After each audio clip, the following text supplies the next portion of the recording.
Welcome to HW Massage Rolling Tips. Please be warned, I am not a PT instructor or a physio. These are my tips and the tips that I've been given. Here you can see me rolling the back of my legs. My feet, as you'll notice, are off the ground and my arms are guiding my body over the roller. If at any point you want to put extra pressure onto your legs, just pause and your body weight will give that extra pressure. Make sure you take some deep breaths to get the oxygen to your muscles. Here you can see me doing it on the calves. Just make sure you keep your bum up and that will keep your pressure on. Here you can see I am on the front of my legs. My arms are fully extended and my feet are up.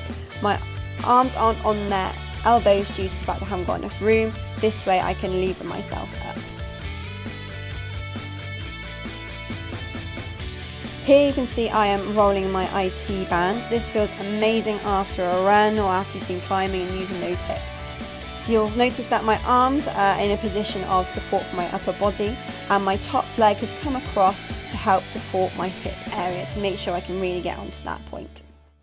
Now I'm moving on to the glutes. You can also do this with a hockey ball if you want to pinpoint a specific area, or if you don't want it to be that intense, maybe just lift a leg up and just lean slightly to the side.